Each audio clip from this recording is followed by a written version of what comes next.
Assalamualaikum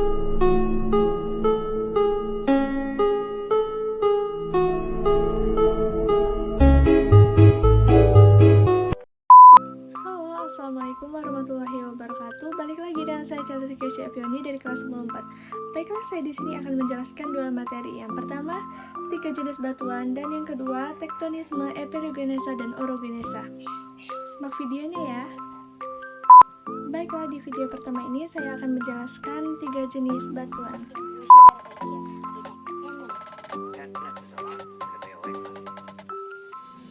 Rock cycle adalah konsep dasar dalam geologi untuk menggambarkan transisi waktu melalui waktu geologi di antara 3 jenis batuan utama: batuan beku, batuan sedimen, dan batuan metamorf.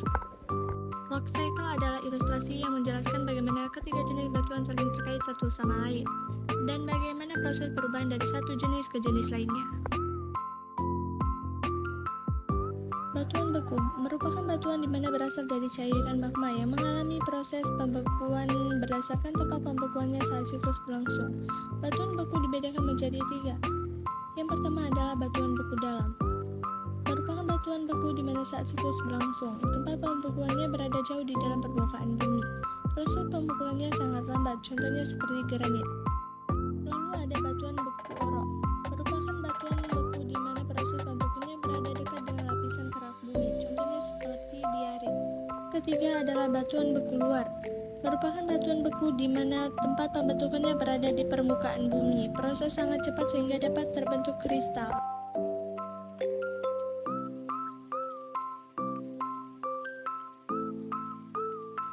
Pada saat siklus mengalami pelapukan, pengikisan, dan pengadapan karena pengaruh cuaca, kemudian diangkut oleh tenaga alam seperti air, angin, atau blasta, dan diendapkan di tempat yang lebih rendah, maka akan terbentuk batuan sedimen. Menurut proses siklusnya, batuan sedimen dibagi menjadi 3. Batuan sedimen klasik hanya mengalami proses siklus mekanik tanpa mengalami proses kimiawi, dikarenakan tempat pembentukannya masih sama susunan kimiawinya, contohnya seperti breksi dan batu pasir. Kemudian ada batuan sedimen kimia, di mana batuan ini terbentuk mengalami proses kimiawi. Jadi batuan hanya mengalami perubahan susunan kimiawinya, contohnya seperti Hyde dan Gibson. Batuan sedimen organik, di mana batuan ini pada proses siklus pengadapan mendapatkan pengaruh dari organisme lain seperti tumbuhan, atau bisa dikatakan terjadi pengaruh organisme pada siklus pembentukannya. Contohnya adalah gamping dan batuan bara.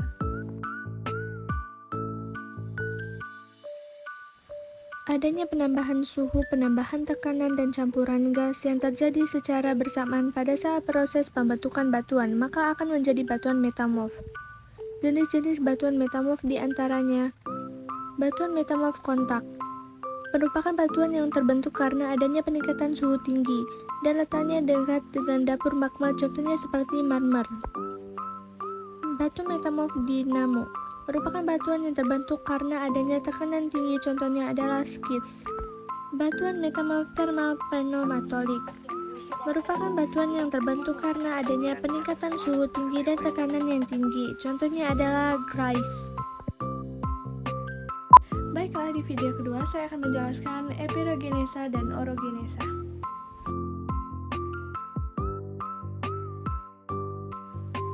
Gerak tektonik dibedakan menjadi gerak epirogenetik dan gerak orogenetik.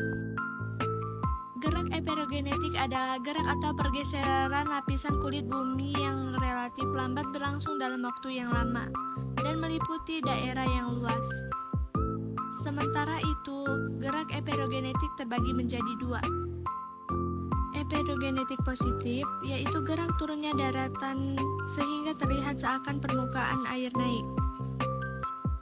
Epirogenetik negatif, yaitu gerak naiknya daratan sehingga terlihat seakan permukaan air laut turun.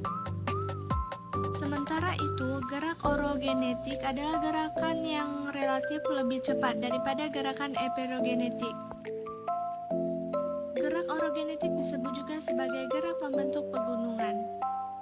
Pada umumnya bentuk hasil tektonisme berupa lipatan dan patahan. Lipatan disebabkan oleh tekanan yang bersifat horizontal sehingga membuat lapisan kulit bumi menjadi berkerut atau berlipat.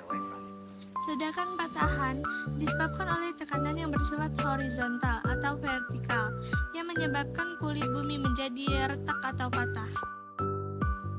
Ada beberapa bentuk pergerakan dari lempeng, di antaranya gerak lempeng saling mendekat atau konvergen, gerak lempeng saling menjauh atau divergen, dan gerak lempeng saling berpapasan atau transform. Dari setiap pergerakan lempeng ini, maka bentuk muka bumi yang dihasilkan akan berbeda-beda, baik itu dari konvergen, divergen, atau transform. Untuk itu, mari kita bahas satu persatu. Konvergensi atau sering disebut batas konvergen merupakan gerak saling bertumpukan antara lempeng tektonik.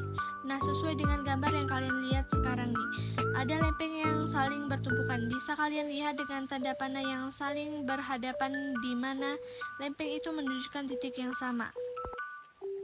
Adanya pergerakan lempeng yang saling mendekat ini akan membentuk beberapa fenomena, di antaranya pertama, lempeng samudra menghujam ke bawah lempeng benua dan sering disebut dengan zona peminjaman atau subduksi.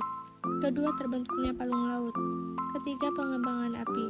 Lempeng benua akan perbentukan daeratan pegunungan. Dan keempat, terdapat aktivitas vulkanisme, intrusi, dan ekstrim magnet.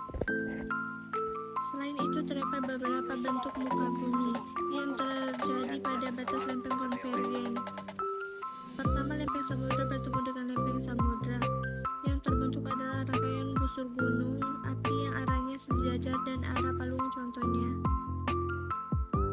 rangkaian gunung api di kepulauan Filipina sampai ke Jepang, yaitu hasil tumpukan lempeng laut Filipina, lempeng samudra Pasifik, dan lempeng Eurasia. Kedua, pada batas lempeng konvergen, yaitu tumbukan antara lempeng samudra dan lempeng benua. Nah, bentukan muka bumi yang dihasilkan dicirikan terdapat palung, prisma argensi, cekungan busur muka, busur kepulauan gunung api, dan cekungan belakang. Nah, selain di Amerika Selatan, contohnya juga terdapat di Kepulauan Indonesia, jalur pulau-pulau Sumatera, Jawa, Bali, Nusa Tenggara, dan Kepulauan Banda. Ketiga, pada batas lempeng konvergen, yaitu pertemuan antara lempeng benua dan lempeng benua. Contohnya, pertemuan lempeng India dan lempeng Eurasia, di mana pertemuan kedua lempeng ini menghasilkan sebuah jajaran pegunungan yang terdapat di benua Asia, yaitu jalur pegunungan Himalaya, di mana pegunungan ini merupakan terdapat salah satu puncak tertinggi di bumi, yaitu dengan ketinggian mencapai 8.840. Gerakan lempeng selanjutnya yaitu gerakan divergen. Gerakan divergen merupakan gerak saling menjauh antar lempeng tektonik. Nah, fenomena yang terjadi karena gerakan divergen ini diantaranya terjadi pergerakan lempeng yang disertai dengan tumbukan di daerah lainnya. Kemudian pembentukan unggul dasar samudra atau mid orange ridge di sepanjang tempat pergerakan tersebut. Terus kemudian terbentuk aktivitas vulkanisme laut, dan selanjutnya aktivitas gempa. Contoh pergerakan lempeng divergen adalah pergerakan saling menjauh benua Amerika bagian selatan dengan lempeng benua Afrika yang mengakibatkan semakin lebar jarak antara kedua benua tersebut, sehingga terbentuk juga di Samudra Atlantik atau yang bisa disebut dengan Mid-Atlantic Ridge.